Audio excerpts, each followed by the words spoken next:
Welcome back to the Fourth Way Podcast. I'm not sure exactly why, but April is always a big month in my mind when it comes to the issue of nonviolence.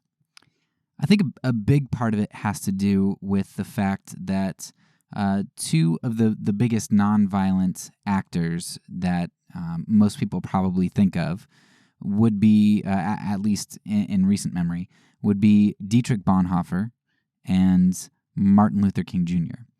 And both of those men were killed not close to the same year, but Martin Luther King Jr. was killed April 4th, and Dietrich Bonhoeffer April 9th, within a few decades of each other. But I guess to me, April is kind of just a time where, for whatever reason, it really hits home, this issue of nonviolence. And I think probably another part is because it's sort of spring and things are coming to life, and I think that's what nonviolence represents a lot of times. It's this, this promise of kind of the kingdom now, or the start of living the kingdom now, and seeing the fruit of that, and kind of just living differently. So, whatever reason it is, April always comes to mind when I think of nonviolence. Since I've already focused a bit on Dietrich Bonhoeffer before, I thought that this April, it would be a good time to focus, maybe not so much exactly on Martin Luther King Jr. We talked about him in the last episode and cited one of his works.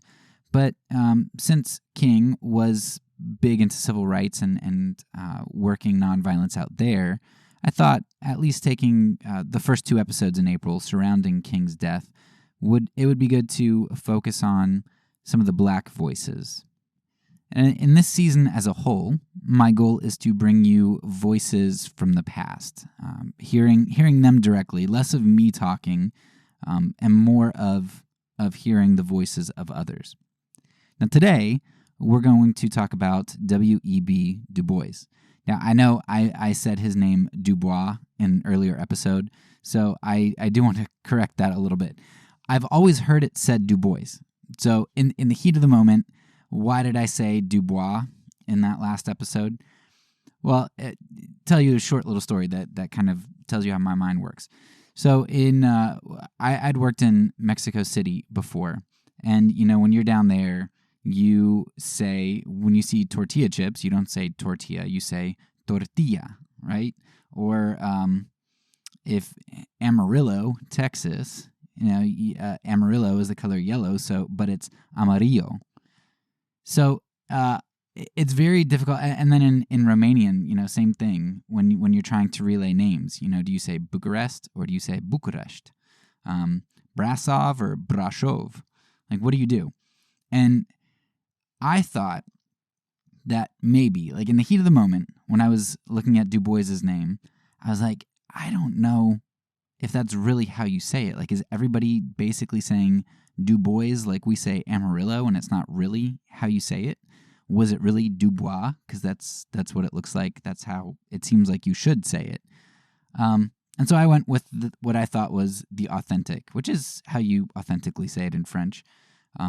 But I looked it up for this episode since I knew I was going to be saying his name a lot, and it says that Du Bois actually pronounced his own name Du Bois. Now, whether that was kowtowing to how everybody else said it, or whether that was just really how he was raised, whatever, doesn't matter. Everybody says Du Bois, just like everybody here says Amarillo or tortilla.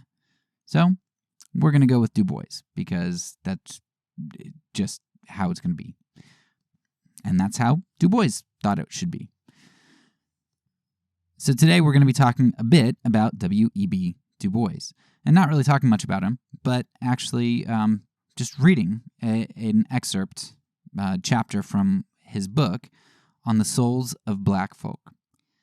Now, I don't think Du Bois was a pacifist. Maybe he was, I don't know. But the reason I highlighted this book, this section of this book, is because I remember when I was listening to it,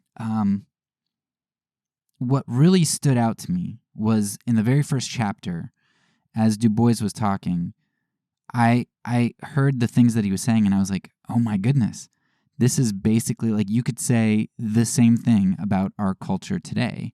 The critiques that the white culture has on black culture, well, they're just having kids out of wedlock. There's a degradation of the family, or people on welfare, they just should get jobs. Poverty is kind of their fault, and then crime, which is born out of poverty, that's on them. And when I was listening to The Souls of Black Folk, I was like, man, W.E.B. DuBois is basically hearing the same criticism, like immediately after slavery, which was amazing to me, that we basically have just rehashed arguments. If we've been saying the same things about black people for 150, 200 years, now just because something has been said over an extended period of time doesn't make it wrong. But I think it does highlight a lot of times when you hear rehashed things, like whenever it comes around to genocides and other sorts of things, that you have the same trope where you dehumanize people. I think a lot of times when you see recurrences of rehashed arguments or ideas, a lot of times that points out more of a propagandized boogeyman type of thing. And you see the same thing. One of the reasons I highlighted it here is not only because it surrounds MLK and kind of focusing on that issue, but what it does is it exposes this thing that I think you see a lot when it comes to the issue of nonviolence or social justice, which is a big part of where I want to take this podcast in the future as well. When somebody tries to do justice or correct injustice, for the past 100 or so years, they were given the label communist. Today you're called a leftist or a liberal or a communist or a Marxist. And it's just this rehashed argument. That's what civil rights workers were called in the 1960s. When you see rehashed arguments, it might be because those arguments are valid and true, but it can also mean that it's uncovering a boogeyman. It's uncovering this idea that this word that people slap on things to be dismissive. And so in DuBois's The Souls of Black Folk, in the excerpt that I'm going to read, chapter 1, it highlights so much, it illuminated so much for me how a lot of what people say today are rehashed. And DuBois deals with that. DuBois deals with kind of some of these arguments, and he paints the stage of why the blacks were so oppressed and had so much difficulty. And that's something that we still haven't really dealt with. And our culture today is dismissive of recognizing the disadvantages that community has had by and large. So I'll go ahead and just jump right into DuBois's chapter 1 of The Souls of Black Folk. And since it is on the public domain, there is no copyright information for me to share with you. You can find this at LibriVox or Gutenberg Gutenberg.org, I think. So go check it out for yourself. It's also on Script as one of their free books with your monthly subscription. Chapter 1 from W.E.B. DuBois's The Souls of Black Folk. Between me and the other world, there is ever an unmasked question, unasked by some through feelings of delicacy, by others through the difficulty of rightly framing it. All, nevertheless, flutter around it. They approach me in a half-hesitant sort of way, eye me curiously or compassionately, and then, instead of saying directly, "How does it feel to be a problem?" they say, "I know an excellent colored man in my town," or "I fought at Mechanicsville," or "Do not these southern outrages make your blood boil?" At these I smile, or am interested, or reduce the boiling to a simmer, as the occasion may require. To the real question, how does it feel to be a problem? I answer seldom a word. And yet, being a problem is a strange experience, peculiar even for one who has never been anything else, save, perhaps, in babyhood and in Europe. It is in the early days of rollicking boyhood that the revelation first burst upon one, all in a day as it were. I remember well when the shadows swept across me. I was a little thing, away up in the hills of New England, where the dark Housatonic winds between Hoosac and Tagachak to the sea. In a wee wooden schoolhouse, something put it into the boys' and girls' heads to buy gorgeous visiting cards, 10 cents a package, and exchange. The exchange was merry, till one girl, a tall newcomer, refused my card. Refused it peremptorily, with a glance. Then it dawned upon me with a certain suddenness that I was different from the others, or like, mayhap, in heart and life and longing, but shut out from their world by a vast veil. I had thereafter no desire to tear down that veil, to creep through. I held all beyond it in common contempt, and lived above it in a region of blue sky and great wandering shadows. That sky was bluest when I could beat my mates at examination time, or beat them at the foot race, or even beat their stringy heads. Alas, with the years all this fine contempt began to fade, for the words I longed for and all their dazzling opportunities were theirs, not mine. But they should not keep these prizes, I said. Some, all, I would wrest from them. Just how I would do it, I could never decide. By reading law, by healing the sick, by telling the wonderful tales that swam in my head. Some way. With other black boys, the strife was not so fiercely sunny. Their youth shrunk into tasteless sycophancy, or into silent hatred of the pale world about them, and mocking distrust of everything white, or wasted itself in a bitter cry. Why did God make me an outcast and a stranger in mine own house? The shades of the prison house closed round about us all. Walls straight and stubborn to the whitest, but relentlessly narrow, tall, and unscalable to sons of night who must plod darkly on in resignation, or beat unavailingly palms against the stone, or steadily, half hopelessly, watch the streak of blue above. After the Egyptian and Indian, the Greek and Roman, the Teuton, the Mongolian, the Negro is a sort of seventh son, born with a veil and gifted with second sight in this American world, a world which yields him no true self-consciousness, but only lets him see himself through the revelation of the other world. It is a peculiar sensation, this double consciousness, this sense of always looking at oneself through the eyes of others, of measuring one's soul by the tape of a world that looks on in amused contempt and pity. One ever feels his two-ness, an American, a Negro, two souls, two thoughts, two unreconciled strivings, two warring ideals in one dark body whose dogged strength alone keeps it from being torn asunder. The history of the American Negro is the history of this strife, this longing to attain self-conscious manhood, to merge his double self into a better and truer self. In this merging, he wishes neither of the older selves to be lost. He would not Africanize America, for America has too much to teach the world, and Africa. He would not bleach his Negro soul in a flood of white Americanism, for he knows that Negro blood has a message for the world. He simply wishes to make it possible for a man to be both, a Negro and an American, without being cursed and spit upon by his fellows, without having the doors of opportunity closed roughly in his face. This, then, is the end of his striving, to be a co-worker in the kingdom of culture, to escape both death and isolation, to husband and use his best powers and his latent genius. These powers of body and mind have in the past been strangely wasted, dispersed, or forgotten. The shadow of a mighty Negro past flits through the tale of Ethiopia, the shadowy, and of Egypt, the Sphinx. Through history, the powers of single black men flash here and there like falling stars, and die sometimes before the world has rightly gauged their brightness.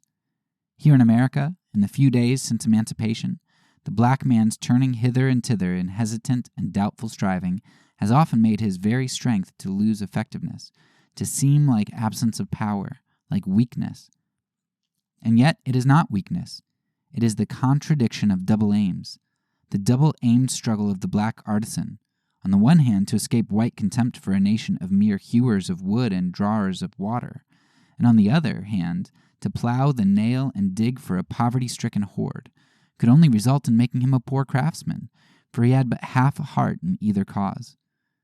By the poverty and ignorance of his people, the Negro minister or doctor was tempted toward quackery and demagogy, and by the criticism of the other world, toward ideals that made him ashamed of his lowly tasks. The would-be black servant was confronted by the paradox that the knowledge his people needed was a twice-told tale to his white neighbors, while the knowledge which would teach the white world was Greek to his own flesh and blood. The innate love of harmony and beauty that set the ruder souls of his people a-dancing and a-singing raised but confusion and doubt in the soul of the black artist. For the beauty revealed to him was the soul beauty of a race which his larger audience despised, and he could not articulate the message of another people. This waste of double aims, this seeking to satisfy two unreconciled ideals, has wrought sad havoc with the courage and faith and deeds of 10,000 people, has sent them often wooing false gods and invoking false means of salvation, and at times has even seemed about to make them ashamed of themselves. Away back in the days of bondage, they thought to see in one divine event the end of all doubt and disappointment. Few men ever worshipped freedom with half such unquestioning faith as did the American Negro for 2 centuries. To him, so far as he thought and dreamed, slavery was indeed the sum of all vanities, the cause of all sorrow, the root of all prejudice. Emancipation was the key to a promised land of sweeter beauty than ever stretched before the eyes of wearied Israelites. In song and exhortation swelled one refrain, liberty. In his tears and curses, the God he implored had freedom in his right hand. At last it came, suddenly, fearfully, like a dream.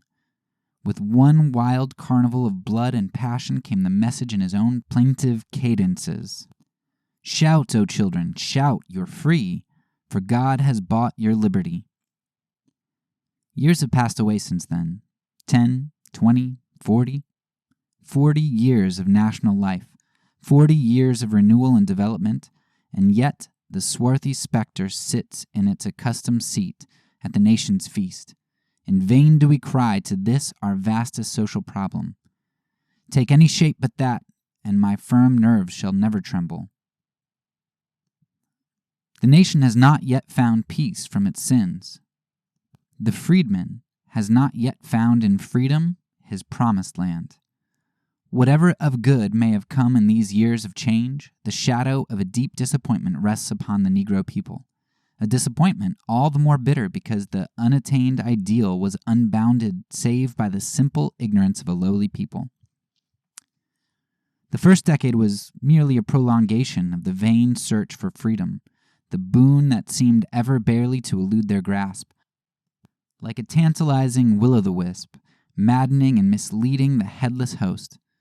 The holocaust of war, the terrors of the Ku Klux Klan, the lies of carpetbaggers, the disorganization of industry, and the contradictory advice in friends and foes left the bewildered serf with no new watchword beyond the old cry for freedom.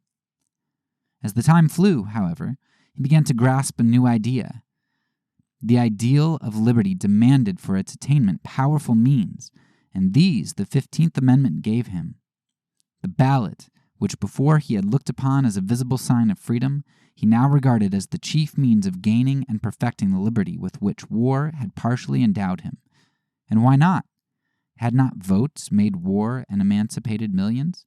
Had not votes enfranchised the freedmen? Was anything impossible to a power that had done all this? 1 million black men started with renewed zeal to vote themselves into the kingdom. So the decade flew away. The revolution of 1876 came and left the half-free serf weary, wondering, but still inspired. Slowly but steadily, in the following years, a new vision began gradually to replace the dream of political power. A powerful movement, the rise of another ideal to guide the unguided, another pillar of fire by night after a clouded day. It was the ideal of book learning, the curiosity born of compulsory ignorance, to know and test the power of the Kabbalistic leaders of the white man, the longing to know. Here at last seemed to have been discovered the mountain path to Canaan, longer than the highway of emancipation and law, steep and rugged but straight, leading to heights high enough to overlook life. Up the new path the advance guard toiled, slowly, heavily, doggedly. Only those who have watched the unguided and faltering feet, the misty minds, the dull understandings of the dark pupils of these schools know how faithfully, how piteously this people strove to learn. It was weary work. The cold statistician wrote down the inches of progress here and there, noted also where here and there a foot had slipped or someone had fallen. To the tired climbers the horizon was ever dark, the mists were often cold, the Canaan was always dim and far away. If, however, the vistas disclosed as yet no goal, no resting place, little but flattery and criticism, the journey at least gave leisure for reflection and self-examination. It changed the child of emancipation to the youth with dawning self-consciousness, self-realization, self-respect. In those somber forests of his striving, his own soul rose before him, and he saw himself darkly and through a veil. And yet he saw in himself some faint revelation of his power, of his mission. He began to have a dim feeling that, to attain his place in the world, he must be himself and not another. For the first time he sought to analyze the burden he bore upon his back, that dead weight of social degradation, partially masked behind the half-named Negro problem.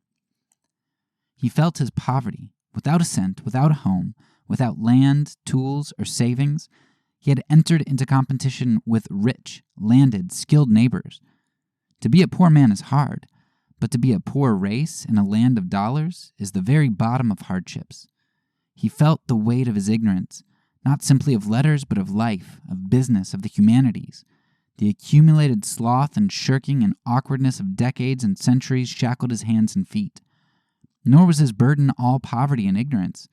The red stain of bastardy, which 2 centuries of systematic legal defilement of Negro women had stamped upon his race, meant not only the loss of ancient African chastity, but also the hereditary weight of a mass of corruption from white adulterers, threatening almost the obliteration of the Negro home. A people thus handicapped ought not to be asked to race with the world, but rather allowed to give all its time and thought to its own social problems. But alas, while sociologists gleefully count his bastards and his prostitutes, the very soul of the toiling, sweating black man is darkened by the shadow of a vast despair. Men call the shadow prejudice, and learnedly explain it as the natural defense of culture against barbarism, learning against ignorance, purity against crime, the higher against the lower races. To which the Negro cries, "Amen," and swears that to so much of this strange prejudice as is founded on just homage to civilization, culture, righteousness, and progress, he humbly bows and meekly does obeisance. But before the nameless prejudice that leaps beyond all this, he stands helpless, dismayed, and well-nigh speechless. Before that personal disrespect and mockery, the ridicule and systematic humiliation, the distortion of fact and wanton license of fancy, the cynical ignorance of the better and the boisterous welcoming of the worse, the all-pervading desire to inculcate disdain for everything black, from Toussaint to the devil. Before this, there rises a sickening despair that would disarm and discourage any nation, save that black host to whom discouragement is an unwritten word. But the facing of so vast a prejudice could not but bring the inevitable self-questioning, self-disparagement, and lowering of ideals which ever accompany repression and breed in an atmosphere of contempt and hate. Whisperings and portents come home upon the four winds. "Lo, we are diseased and dying," cried the dark hosts. "We cannot write, our voting is vain. What need of education, since we must always cook and serve?" And the nation echoed and enforced this self-criticism, saying, "Be content to be servants, and nothing more. What need of higher culture for half men? Away with the black man's ballot, by force or fraud, and behold the suicide of a race." Nevertheless, out of the evil came something of good. The more careful adjustment of education to real life, the clearer perception of the Negro's social responsibilities, and the sobering realization of the meaning of progress. So dawned the time of sturm and drang. Storm and stress today rocks our little boat on the mad waters of the world sea. There is within and without the sound of conflict, the burning of body and rending of soul. Inspiration strives with doubt and faith with vain questionings. The bright ideals of the past, physical freedom, political power, the training of brains and the training of hands, all these in turn have waxed and waned until even the last grows dim and overcast. Are they all wrong? All false? No, not that. But each alone was oversimple and incomplete. The dreams of credulous race childhood, or the fond imaginings of the other world which does not know and does not want to know our power. To be really true, all these ideals must be melted and welded into one. The training of the schools we need today more than ever. The training of deft hands, quick eyes and ears, and above all, the broader, deeper, higher culture of gifted minds and pure hearts. The power of the ballot we need in sheer self-defense, else what shall save us from a second slavery? Freedom, too, the long sought we still seek. The freedom of life and limb, the freedom to work and think, the freedom to love and aspire. Work, culture, liberty. All these we need, not singly but together, not successively but together, each growing and aiding each, and all striving toward the vaster ideal that swims before the Negro people, the ideal of human brotherhood gained through the unifying ideal of race, the ideal of fostering and developing the traits and talents of the Negro, not in opposition to or contempt for other races, but rather in large conformity to the greater ideals of the American Republic, in order that someday on American soil 2 world races may give each to each the characteristics both so sadly lack. We, the darker ones, come even now not altogether empty-handed. There are today no truer exponents of the pure human spirit of the Declaration of Independence than the American Negroes. There's no truer American music but the wild, sweet melodies of the Negro slave. The American fairy tales and folklore are Indian and African, and all in all, we black men seem the sole oasis of simple faith and reverence in a dusty desert of dollars and smartness. Will America be poorer if she replace her brutal dyspeptic blundering with light-hearted but determined Negro humility? Or her coarse and cruel wit with loving jovial good humor? Or her vulgar music with the soul of the sorrow songs? Merely a concrete test of the underlying principles of the great republic is the Negro problem, and the spiritual striving of the freedmen's sons is the travail of souls whose burden is almost beyond the measure of their strength, but who bear it in the name of an historic race, in the name of this, the land of their fathers' fathers, and in the name of human opportunity. And now, what I have briefly sketched in large outline, let me on coming pages tell again in many ways, with loving emphasis and deeper detail, that men may listen to the strivings in the souls of black folk. All right, that was chapter 1, and I hope through my attempt at reading it, you can find way better versions. This one's free and available without any subscriptions to anything, but you can definitely find better read versions. But I hope that this at least makes it more accessible and maybe clues people into looking for some of those other versions and finishing this work. But DuBois, is just profound the way that he talks about things. I'm just going to highlight a few things, and you can go back through and read or listen if you want to kind of steepen them a little bit more. So I thought, just kind of on a side note, one of the first things that he says, he basically encounters I have black friends thing, and it's interesting to hear that that's not such a new thing that we white people try to do to kind of avoid culpability or responsibility. So I thought that was really funny. I think the most compelling part, the most interesting part is really maybe 2/3 of the way through, where DuBois talks about poverty and ignorance and the destruction of the black home.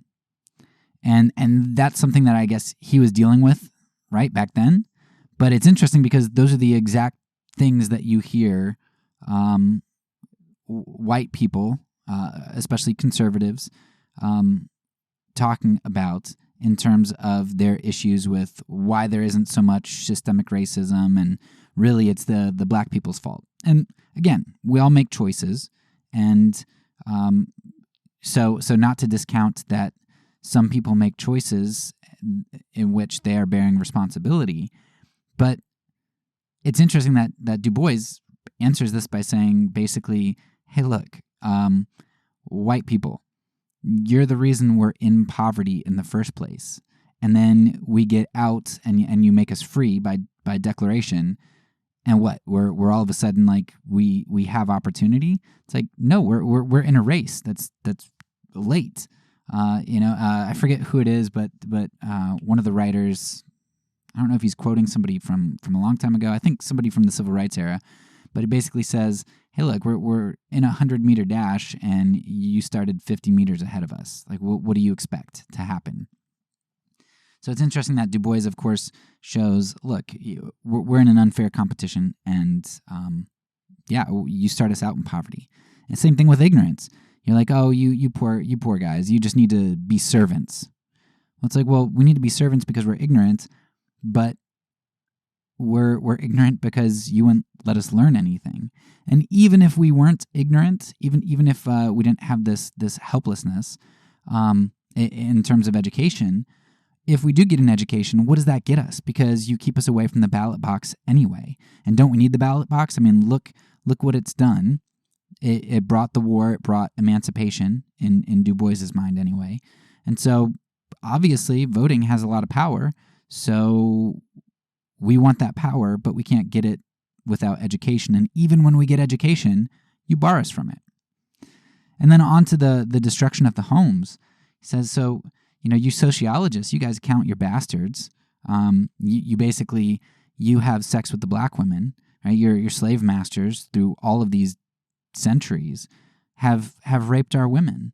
And so, oh yes, you're really a symbol of purity because you don't have any bastards in your household. But man, you just really you are not the bastions of moral purity here, and it's a double standard. So you want to know why our homes are falling apart? Well, you ripped families apart when you sold them, and then you sexually assaulted the women in households. What do you mean that our families are falling apart? Of course they are, but yours are too. You just have this facade around them. You immoral, terrible people. Now, obviously, the issue is we're standing about 100 years, 150 years in the future from where DuBois is writing. I think he wrote this around 1900. So, yeah, we could say, well, yeah, but the black community has had 100 years to fix this by then, and hopefully history, through the issues that black people had voting, through Jim Crow, through civil rights, and through what we see today in terms of the criminal justice system and the way that laws are set up that disproportionately affect minorities and specifically black people. I mean, it's clear that things are better in many ways, but better doesn't mean fixed, and better doesn't mean that there aren't still issues.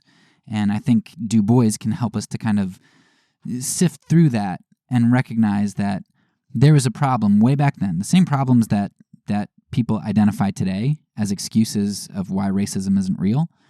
And if we've never fixed those problems, don't we today have some responsibility as a society to fix them? But then, of course, chapter 1, I love how DuBois ends it, and he gives dignity to the black community, because it would be really easy to hear DuBois and to think, oh man, he's just, he's really down on how bad the black community has it. But he ends triumphantly by saying, hey, look, white people, yeah, maybe we need education. Maybe we need to kind of go through some of your systems. Maybe we need to tap into the political system that you guys have built without us. Okay, maybe we need you for some things. That's true. We do need you. We can learn from you. And that's what I love about him too. He ascribes dignity to white people too. Like, we can learn from you. But then what he does is he says, but don't you forget that you have to learn from us. In fact, we experience freedom and we experience the American dream, this American ideal. Us and the Indian, we experience it more than you can. And I love the dignity that DuBois ascribes and the value. He's just got such a good balance of how he writes, profoundly recognizing problems, but then also being triumphant and not despairing in the way that he talks about how the black community has despaired under the shadow of prejudice. So as far as the scope of what DuBois was writing, that basically covers it. Now let me just tie this in to a couple other things that we have talked about throughout our podcast and that we'll touch on again in the future. So again, I want to remind you that a part of the reason that I wanted to bring in DuBois, besides it being around Martin Luther King Jr.'s Remembrance Day here, is that it shows you this tired dismissal strategy of a lot of people. And you're going to hear the same thing when it comes to pacifism or nonviolence. If you advocate something like nonviolence, then what are you? A Marxist, a liberal, a hippie, whatever else. And you're going to see that people bring up the same rehashed, tired arguments that they always bring, which aren't really arguments. They're like ad hominem attacks, but whatever. But another thing that I wanted you to see from DuBois here, and he was well before critical race theory, but we have talked about critical race theory, and we have talked about legislation and how legislation often doesn't have the power we think it does, and it actually perpetuates injustice. And DuBois here, you can see, is saying, oh yeah, the Negro needs the vote, right, is what he says. And because obviously the vote gave power to exact a war and bring emancipation. And so we could get into how that really worked out. But what we see in hindsight is that, okay, the slaves were emancipated, but then maybe for a decade it was okay. You had some blacks getting into government. But then here comes the Ku Klux Klan, the repealing of a lot of freedoms for blacks in terms of being able to be in government. You have oppression all the way up through like the civil rights era. You get Jim Crow laws and things like that.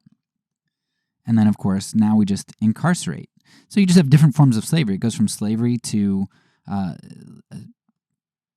chattel slavery to sharecropping slavery to incarceration slavery or legal justice system slavery. Wage slavery. You get different kinds of slavery, but it's essentially similar in the effects that it has on the black community, and it keeps them oppressed in different ways. So did legislation really fix things? I don't think so. And DuBois starts to recognize that. He just doesn't have the history that we do to see how terribly right he was that voting didn't end up working out. I know there's going to be a burden of proof on me to kind of show that. So if you want to go back to our CRT episode, which I will link in the show notes, that will be good.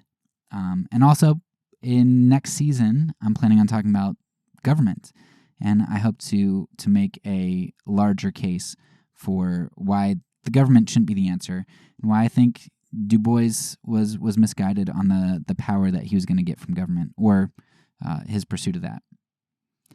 So anyway, I hope you enjoyed the episode, and you should definitely go check out W.E.B. DuBois some more. That's all for now. So peace, and because I'm a pacifist, when I say it, I mean it.